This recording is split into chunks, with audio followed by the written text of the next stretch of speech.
The Judaism I learned growing up was based on tolerance, compassion, and above all justice. In abandoning these values, the Israeli government has made the Middle East a more dangerous place for Israelis as well as Palestinians, and betrayed the Jewish people. The least we can ask Stanford to do is to stop investing in Israel's unlawful occupation of Palestinian land.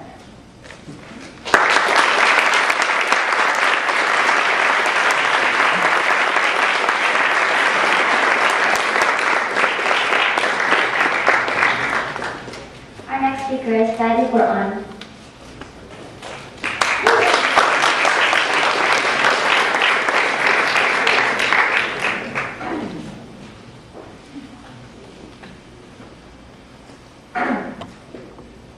Hello, everybody. When I was thinking about writing this piece, the first thing that came to mind was how would I introduce myself? I thought, well, the first thing I might say is I'm a Palestinian, that I've lived my whole life in Palestine. But that seemed like it wasn't enough. The second thing I thought I should say is that I'm also an American citizen because my mother was born in America and she was raised in America.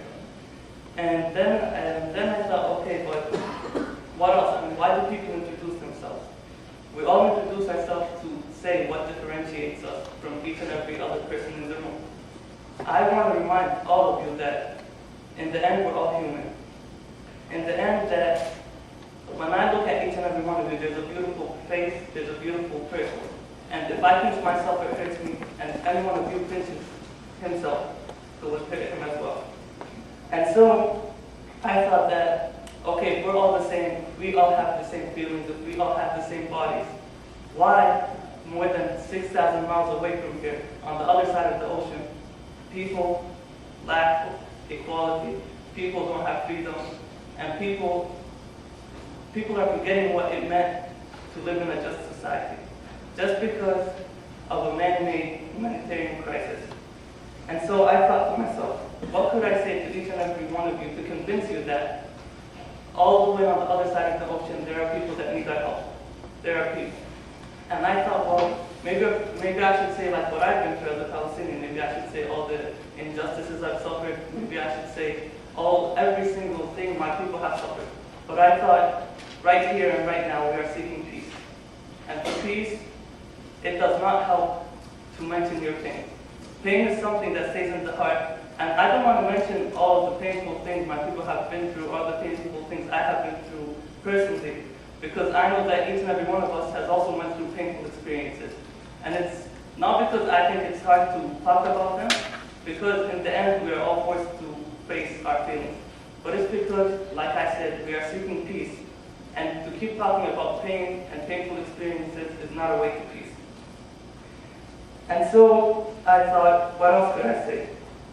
And from that, I came up with one thing. First thing, it's always very hard to think, to believe that another person that you have never met can do something as horrible as, for example, discriminate against another person. Do something as horrible as maybe killing a child, maybe just saying something cruel to another person. But in the end, I thought, how could I prove that us humans were incapable of great humane things, but also capable of very bad things? And sometimes the people that do the humane things are the same people that are capable of doing the wrong things. And so I thought of the Stanford prison experiment. Now, if any one of you has heard about this experiment, a psychology professor in Stanford decided that he was going to take student volunteers, put them in like a basement as if they were prisoners, and have guards on them. After a week, it was a disaster. Even the psychology professor himself was doing things he admitted he didn't want to do. He was doing things he thought he could never do. And the guards, even worse. And so I thought that, as like Martin Luther King says, our lives begin to end the day we become silent about things that matter. And we shouldn't be silent about things that are going on overseas or any other place in the world. But for me, Palestine has a special place in my heart because I've been born and raised it. And so I'm going to talk with you about Palestine. The first thing I want to mention is that, it's always hard to achieve freedom. No matter what race, ethnicity, no matter, America itself, 200 years ago, was working for its independence from Britain, from Great Britain, from England. And you achieved your independence. And in a sense, that's what my people are trying to do. Except the harder they try, the harder someone pushes them down. And so, we need to remember that Palestinians are seeking peace. Why do Palestinians want peace? The same reason each and every one of you wants to live in peace. The same reason each and every one of you wants to live with freedom, with justice, with equality, with happiness. And it's the same reason Nelson Mandela decided to dedicate his life to free the South African people from apartheid. Martin Luther King decided to dedicate his life to free people from apartheid. And Gandhi wanted to free his people from British colonialization. Each and every person worked for these things. And so, first thing, it's not difficult to see that, but the problem with the Palestinian cause is a lot of people don't know about it, and it's always clouded with politics. It's always clouded with religious issues. It's always clouded. Let's forget about these clouds. I mean, me personally, let me say about religion, in the beginning. As a Palestinian, my city, Ramallah, its history goes like this.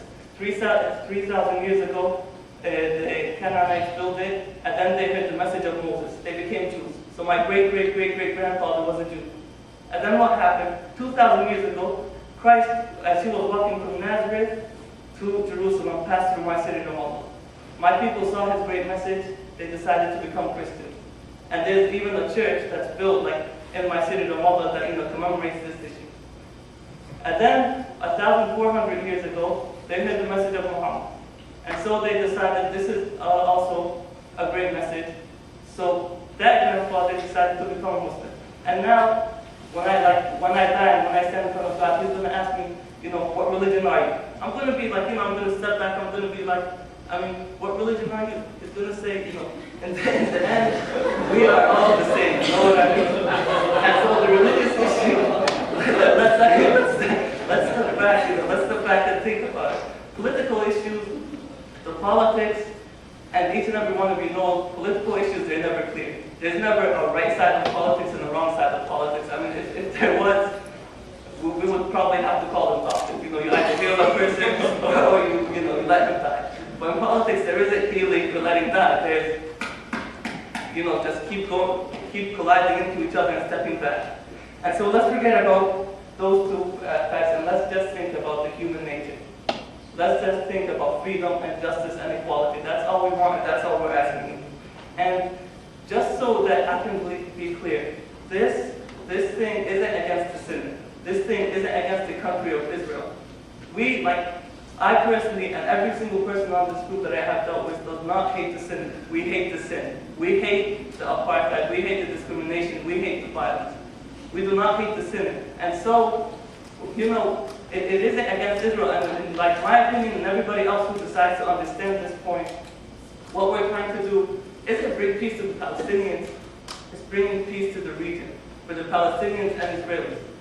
I personally, like I said, I know that, I have Israeli friends, and I have Jewish friends, and I know that we all deserve to live in peace, and every Palestinian knows this, but people have come to just, a lot of people don't see that distinction. They don't see the effects of people wanting to live in peace. They see it as either the Palestinians live in peace or the Israelis live in peace. Let's all live in peace. Let's all live as one. And another thing, see, when you live in Palestine, and every single person that I know, every single diplomat, UN diplomat, for example, Desmond Tutu, when did he discover about Palestine, when the UN sent him, Jimmy Carter, when the UN sent him, a lot of Israelis, like movie makers, discovered about the situation in the West Bank when they were sent to do stories. And so a lot of people, once they see the situation in the West Bank, they decide to call it apartheid. Because that's what it is. And you know why? Because when they see a child not being able to go to school and crying at a checkpoint, or even worse, when they see a child dead on the street, when they see a mother giving birth to her child, or on a checkpoint, and then they see that she dies, and the child's barely surviving, their heart skips a beat. Bill Clinton, when he came, I believe after the Oslo agreements, a little girl came up to him, a Palestinian, and she told him the story of her father, who had been in jail for 20 years, and she has been living the worst life because she's poor. Bill Clinton, a tear came down his eye. And so, Let's think about this. Let's step back and say, why has every person who has been in the West Bank, who has went through these things, why has he felt with the Palestinians? And so, I'm sorry.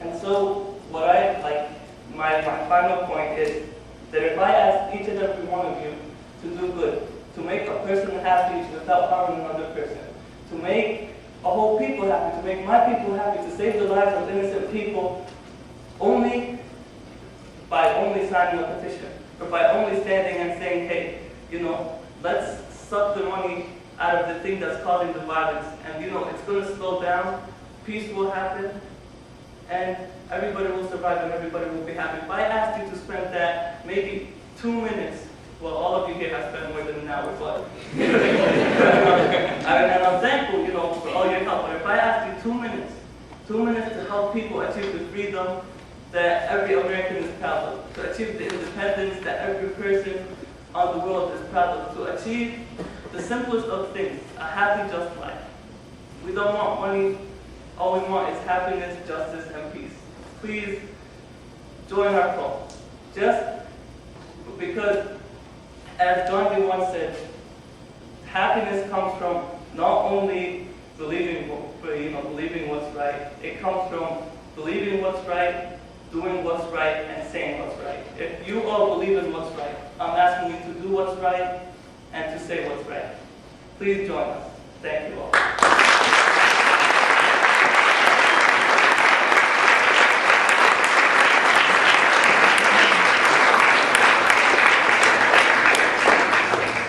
Thank you, Fadi. Our final speaker tonight is Dr. Hilton Obenzinger.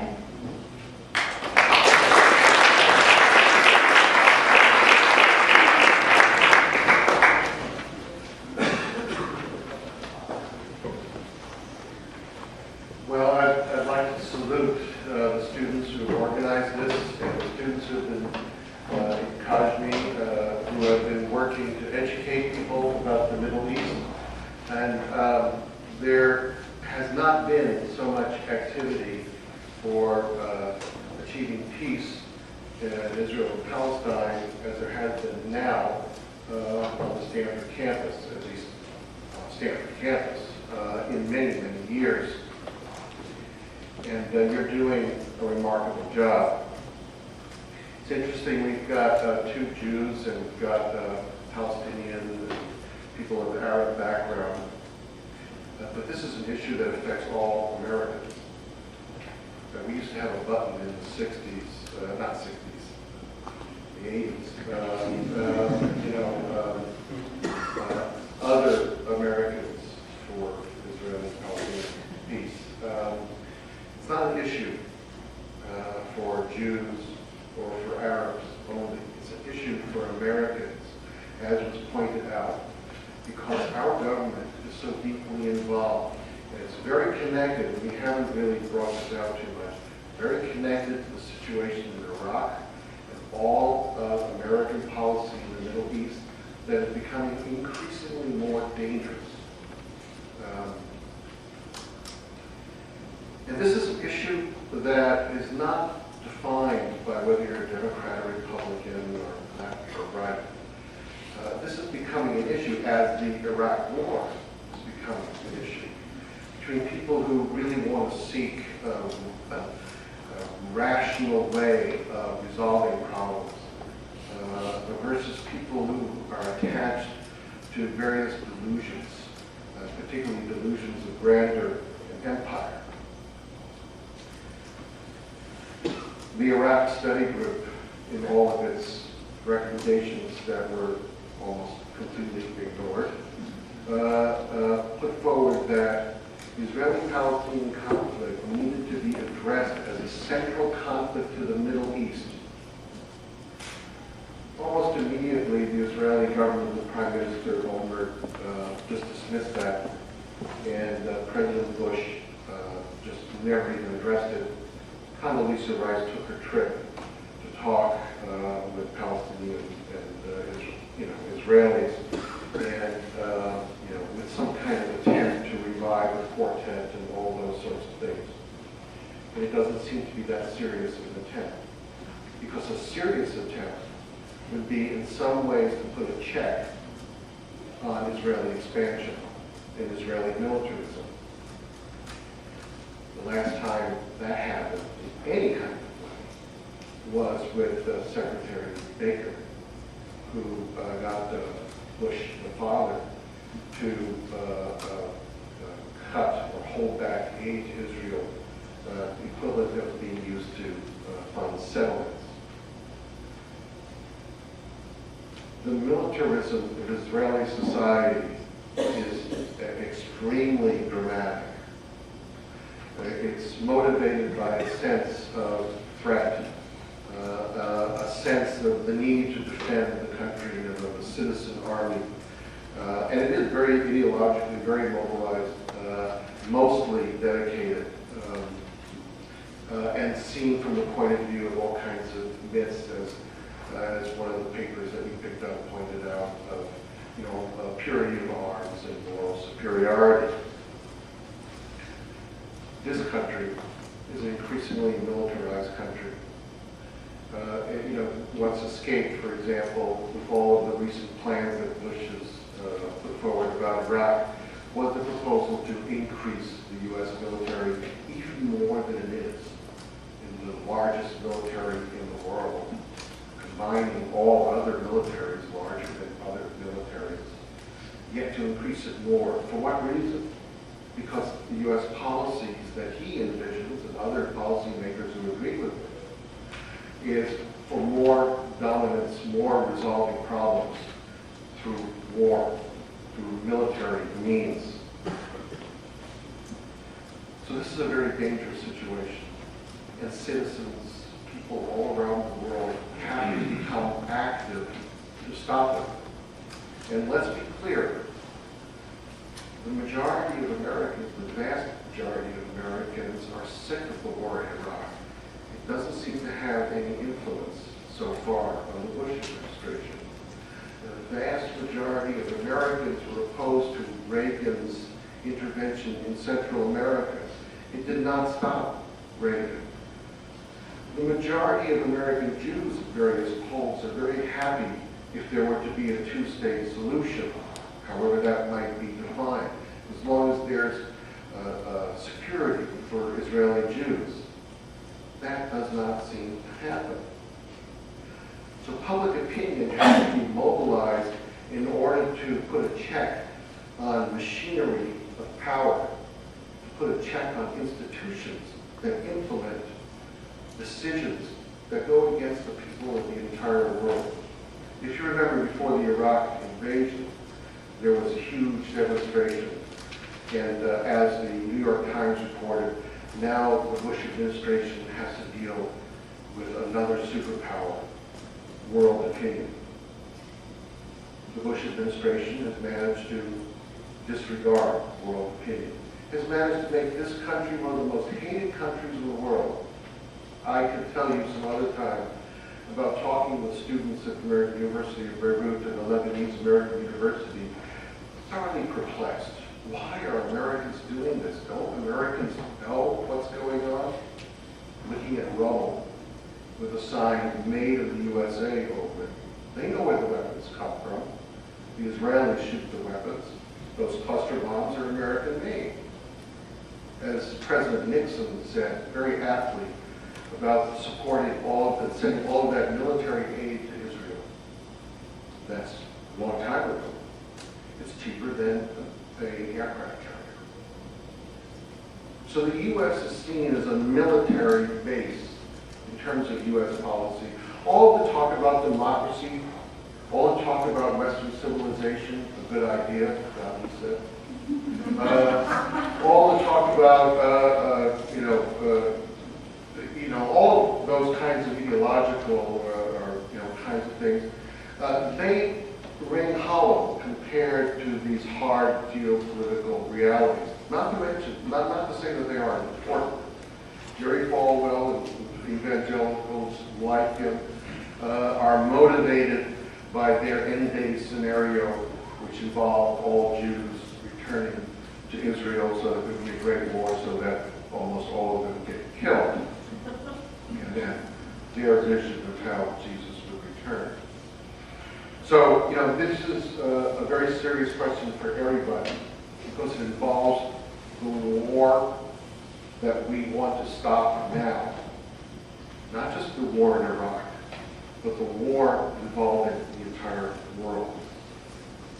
Now, apartheid is a buzzword. It's very upsetting for people who support Israel because apartheid is one of the most hated, ideas, and the apartheid regime was one of the most hated regimes in the world. There's also another, kind of in the background, because apartheid was overthrown and was resolved by establishing a single non-racial state.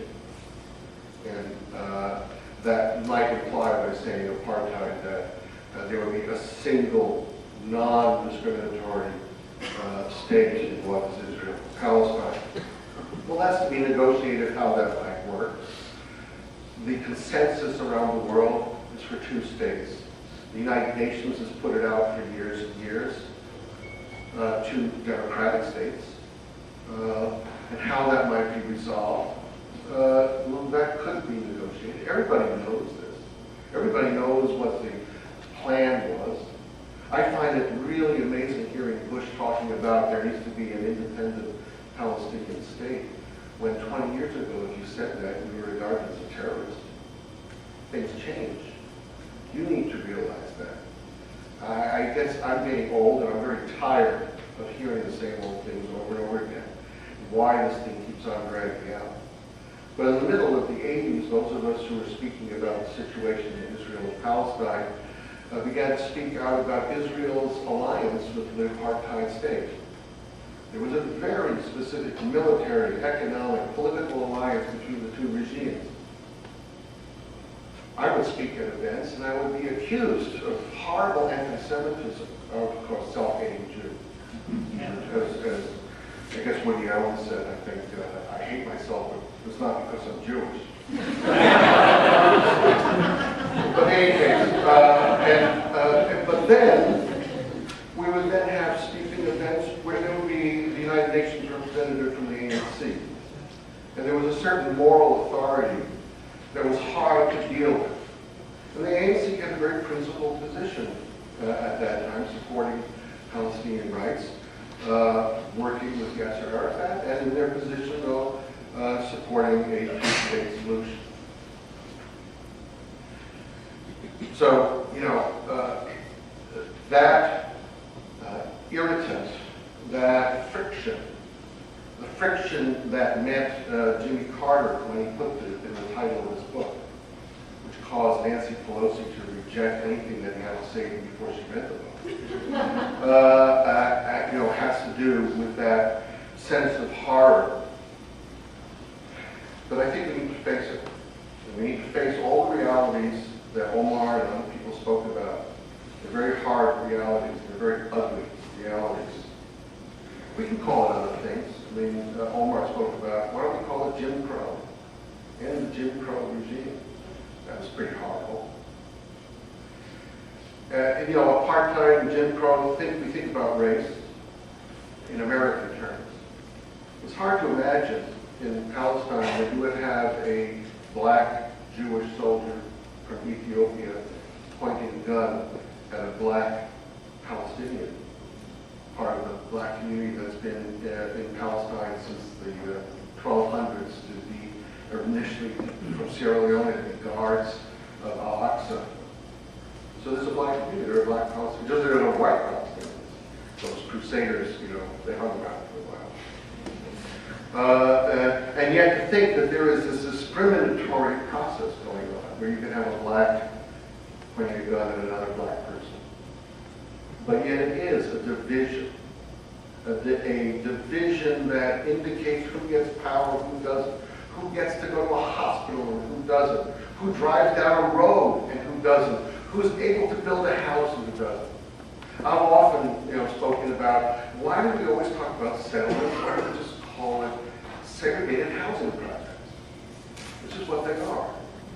They're not just Israeli, because there are Palestinians, who are Israeli citizens. They're segregated housing projects for only Jews, very hurtful. Hurtful for Palestinians and hurtful for those Jews, whatever their feelings are about Israel as a place, whether they're very supportive or not. This is not exactly something that honors Jewish tradition. So, there are similarities, there are differences. Apartheid is not exactly the same, but there is something going on. There is a sharp discrimination going on. And, as you said before, Omar, about raising Darfur or other things, raise it all. The problem has been, it's been forbidden to raise this. Not that you couldn't raise Tibet or Darfur. And again, going back in terms of history, 20, 30 years, it's been extremely difficult to talk about the Palestinian rights in the U.S. because of the kind of pressure that's been put on people, the kind of pressure that Jimmy Carter felt. It took him 25 or so years before he could come out with this book. He's ready, he's old enough, he wants to meet God and God tell him.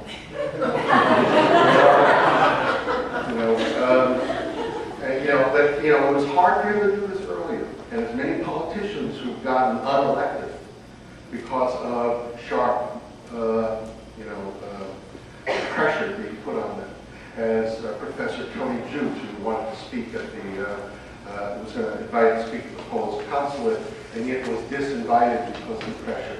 All of these things are very difficult. Who wants to live with this kind of attack? Who wants to be called an anti-Semite or a self-hating Jew or any of those sorts of things?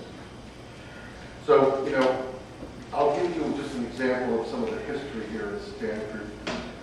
In the early 90s, we formed a group of people who deal, in general education about the Middle East. There were some Jews, some non-Jews, some South Asians. There were actually very few Arabs involved in it. And we held an event about the situation in the occupation. Small event, only a few people came, with Barbara Lubin from the Middle East Children's Alliance, talking about her work dealing with children in the West Bank of Gaza. There was an article in the newspaper, and there was a huge furor. How dare you talk about all this? And then the furor in the newspaper, which got very ugly, but it seemed to revolve around what the newspaper reported. And of course, the Daily is, shifts editors regularly, and it's going to be notoriously unreliable if you're from the Daily. You can quote me.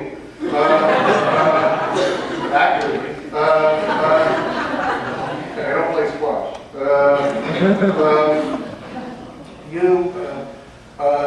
That there was tensions on campus between Arabs and Jews. The virulent attacks were against Professor Joel Danon, Middle East professor, Jewish, Barbara Lubin, Jewish, and me, Jewish. We wrote letters and said, there's no tension between Arabs and Jews.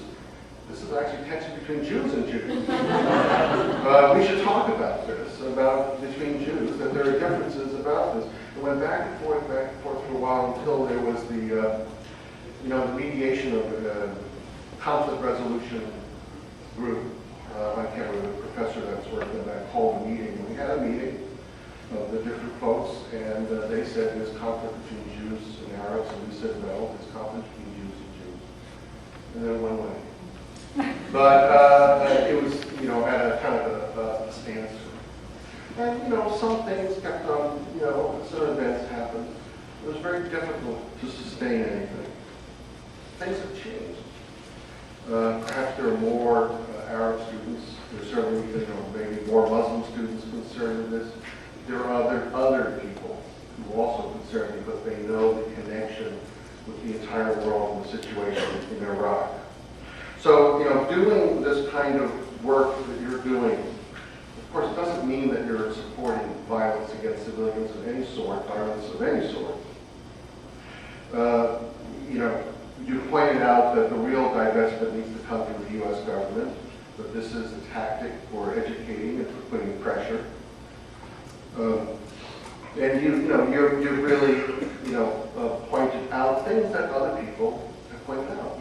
That's why Jimmy Carter is being so attacked. He was just the other day at Brandeis, and Alan Dershowitz followed him, and Alan Dershowitz actually had to concede, well, the way he spoke tonight, I mean, this is according to the New York Times, I don't know for sure, the way he spoke tonight, he's just fine. But he's not the Jimmy Carter that you hear in Al Jazeera, which is, of course, this racist slur all the time, that Al Jazeera English and all this kind of stuff. So even Alan Dershowitz, in your speaker tomorrow, maybe Finkelstein will be able to speak at length about the way that he attacks people, kind of had to back down a little bit. But even Jimmy Carter has been facing a barrage of attacks. And you will be attacked. I would like to be wrong. I would like to be proven wrong. I would like there to be a discussion.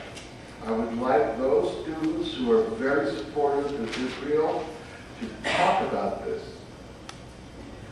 Not go for a tit for tat. Not go, well, what about this? What about that? I'm so sick of it. What about Deir Yassin? Well, what about the Mufti of Jerusalem? What about, let's compare pain. Let's compare massacres. It's got to go beyond this. The time has come to go beyond this. Now, a lot of people, try to wrap this up, are motivated by fear. Americans are manipulated by fear. They're wising up a little bit. The 9/11 chorus repeated again and again in President Bush's speech didn't resonate quite the same way anymore. And American Jews are motivated by fear. Much of which has some justification. Jews have been massacred, have been murdered. There is anti-Semitism. There are people who would like to have the Palestinians win because it would be a Jewish loss in the way that they view it. But there has been increasing efforts, as I think you have put out today, to make these distinctions and to kind of reach out for some kind of way of achieving peace and understanding. Of course, when you have, someone like the president of Iran with his antics, just makes the situation worse. But just because he's a fool doesn't mean that the issue goes away.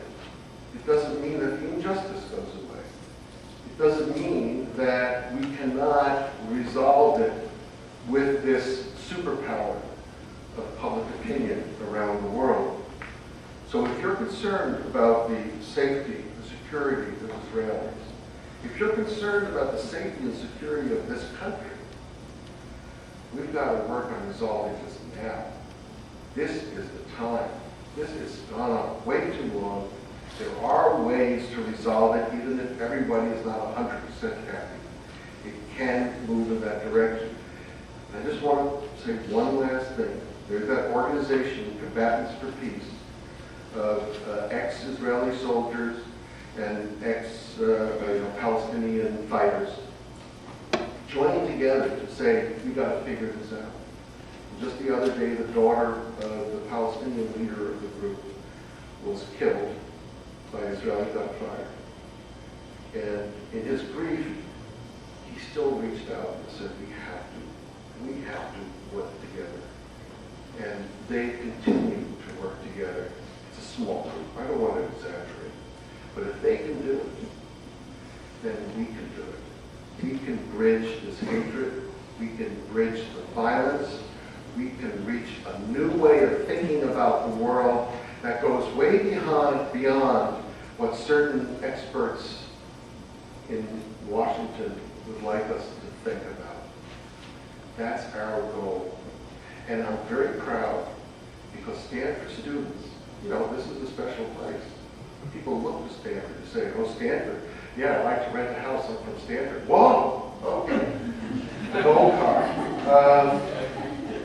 So people look to Stanford And if you could raise this issue in such a way that people will be able to discuss it, as agitated as they might be, in a comprehensive, all-sided, decent fashion, then something is changing for everyone, for the better. Thank you.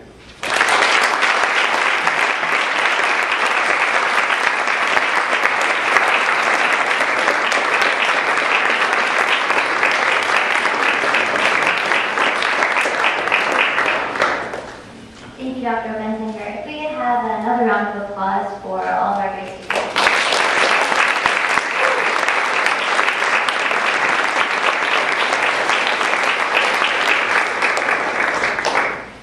Okay, so we now open the floor for Q&A. Please.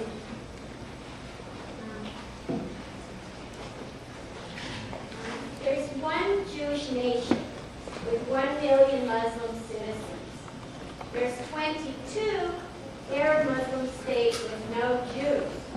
Who's racist here?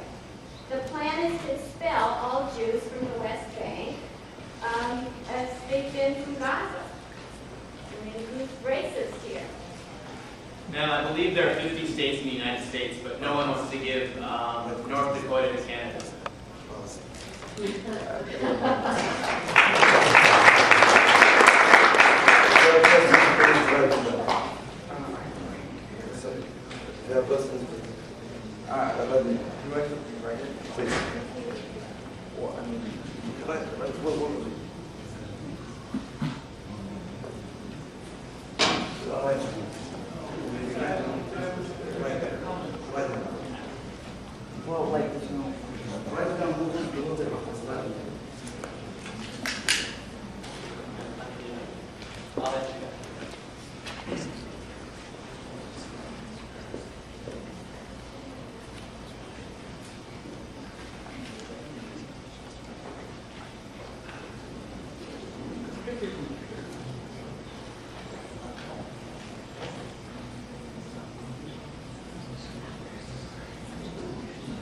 We have just a quick break.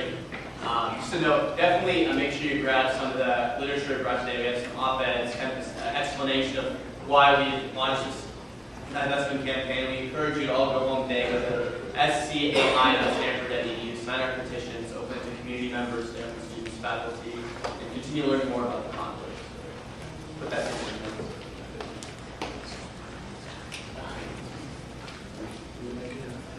I'm going to read questions.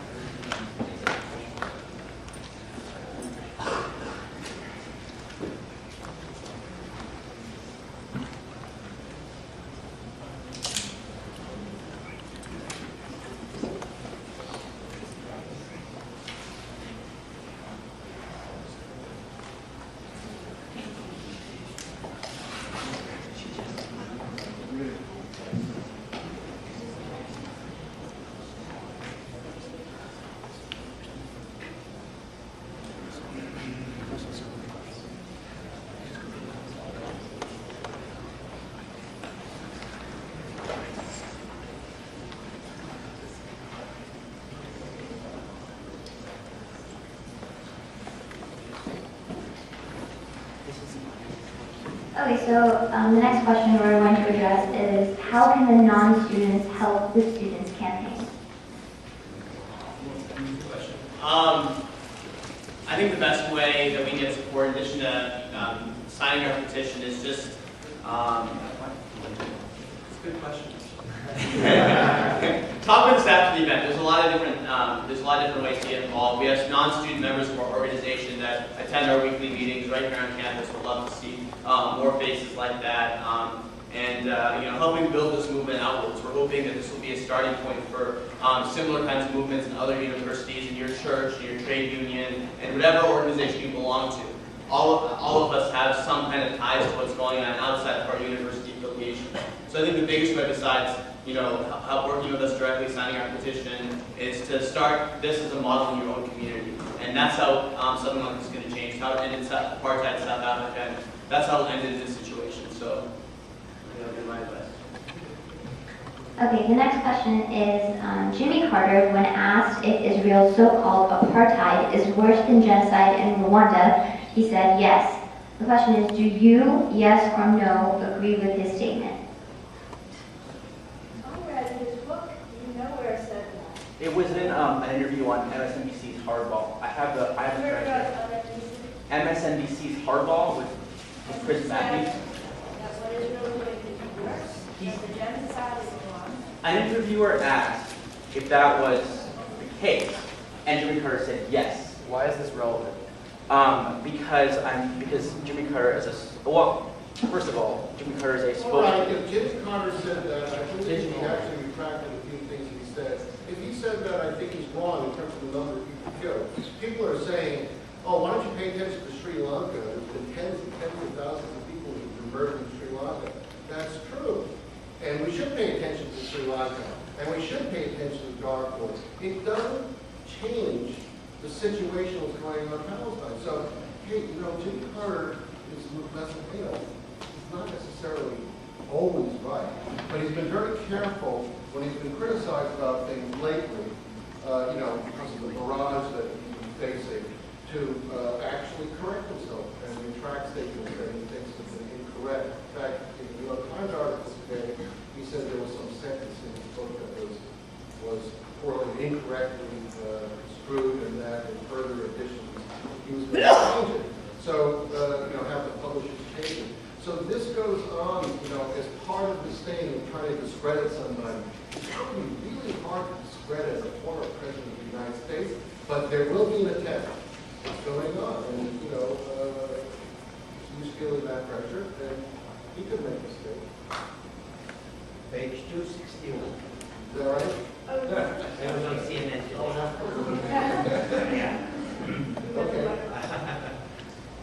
The next question is, would you say that to some extent, one could also lay the blame on fellow Arab countries who provide almost no aid to their Palestinian brothers? Just one thing I'd like to point out, that when, as you know, the Europeans and the Americans and the Israelis have cut off aid to Gaza. And when Prime Minister Hamida took a tour through Arab countries, he collected something like, $250 million? And he was stopped at the border by Israel and forced to leave the money in Egypt. So it is really quite incorrect to say that the Arab countries have not aided the Palestinians. If I could add something too, I think none of us here are trying to justify the actions of Arab governments. I think you've seen many, I think Jordan, especially with Hussein, many actions that were for their personal interest over the interest of the Palestinian people or their own people. But I will remind you, when somebody kicks you out of your house and your neighbor refuses to take you in, you don't blame the neighbor, you blame the person who kicked you out of your house first.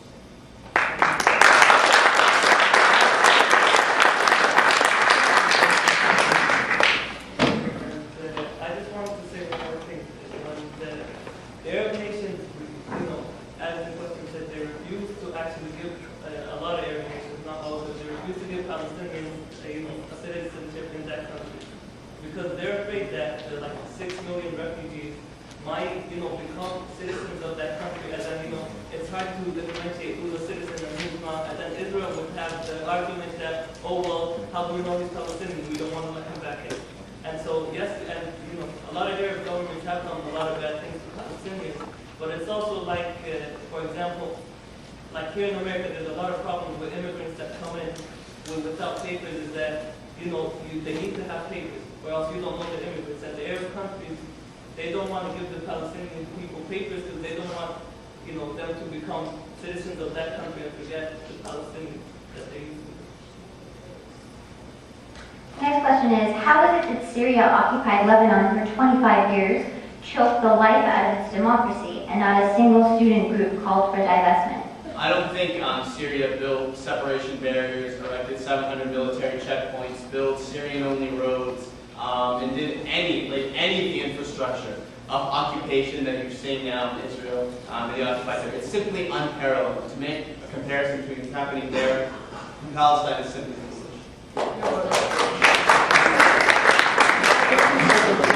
Syria went into Lebanon after Sabra and Shatila, in which troops that were trained and financed and aided by the Israeli army under Ariel Sharon massacred 900 Palestinians.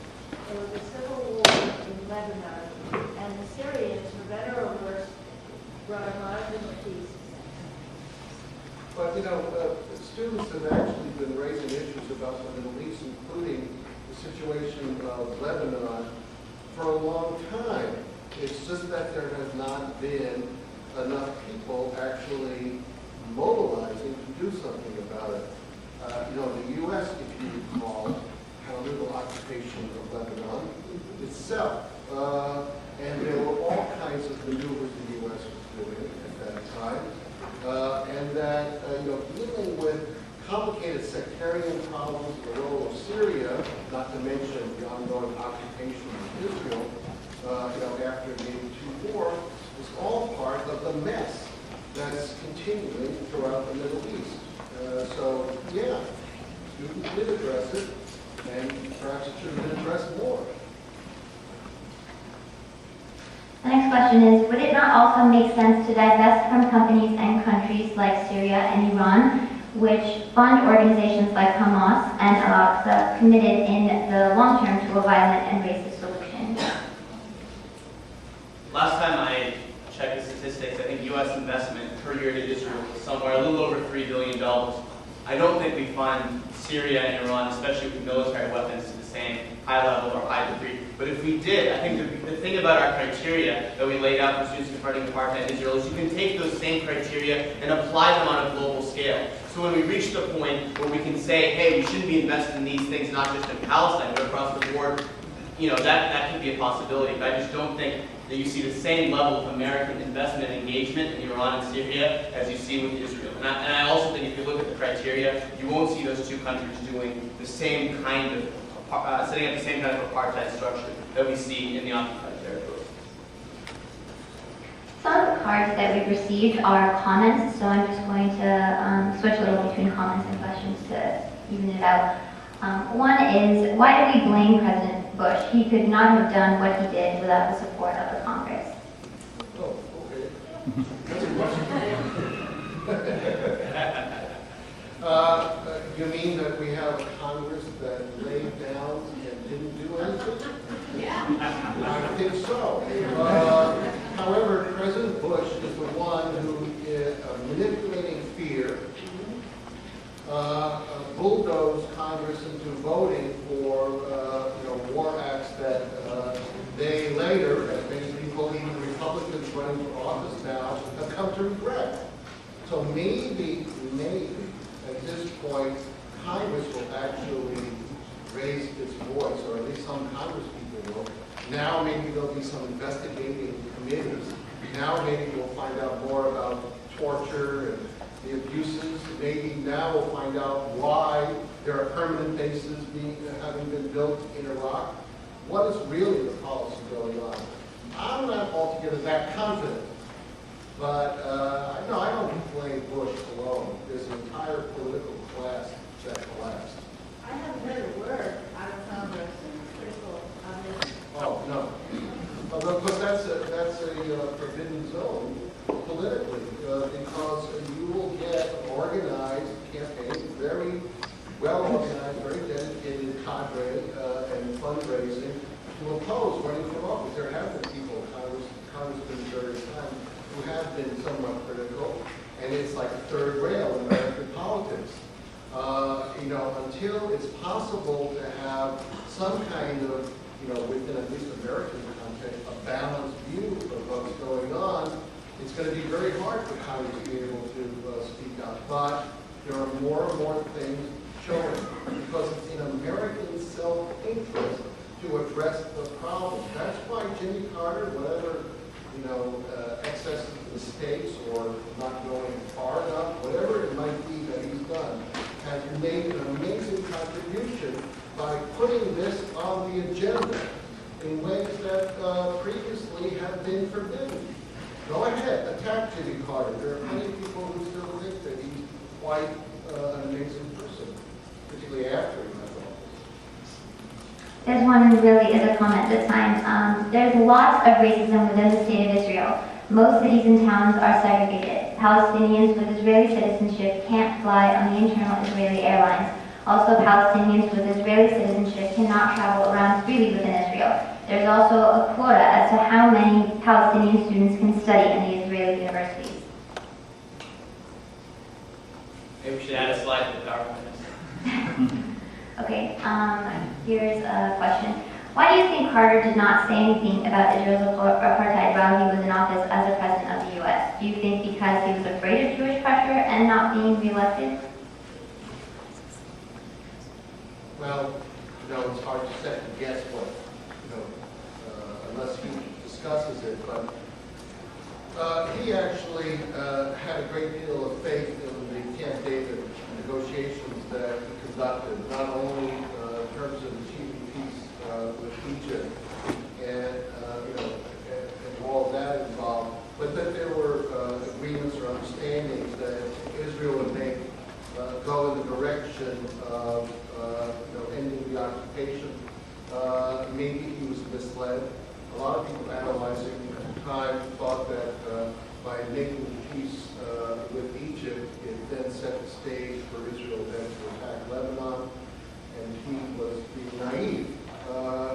But still, he did not, I don't think he thought that was the case. I don't think he was thinking that there would be pressure, political pressure, since he was doing these negotiations, at that time. Much more serious with the Iran hostage situation and how that was being played in terms of his reelection. But also, what happened then, and Jimmy Carter has since maintained this, Menachem Begin, the Prime Minister of Israel, promised at Camp David to not expand or build new settlements. That was on the record. And the minute Menachem Begin got back to Israel, he said, we're going to, let's start building new settlements, and they did. And Jimmy Carter was betrayed and said, I was betrayed. He said it much later, he didn't get it. Okay, the next question is, when Iraq occupied Kuwait, there was a big war to get them out of Kuwait. Why can't they do the same with Israel? It's a world I can't imagine right now. Because that war was organized in coalition by the U.S. And since the U.S. regards geopolitical terms Israel as a major base, that's really not going to happen. I can see some of the sentiment in the sense of, gee, wouldn't it be great to turn the tables on the whole thing? But no, there has to be a complete, rethinking. And part of that rethinking is rethinking for us and for this country, what does it mean to be a great country in this world? And not an empire.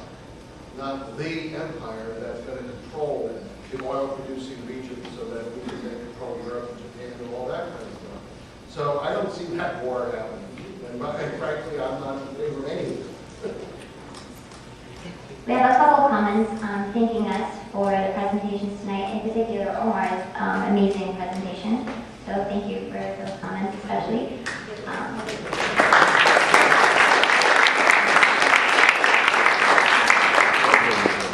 And we'd also especially like to thank the UC Davis student group who came to listen to our event tonight.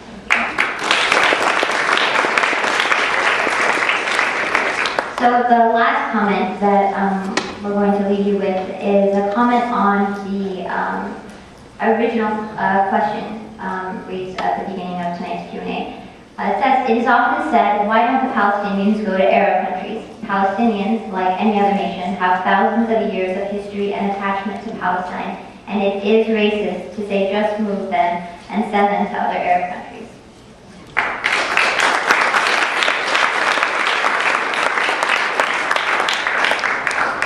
Thank you again for coming.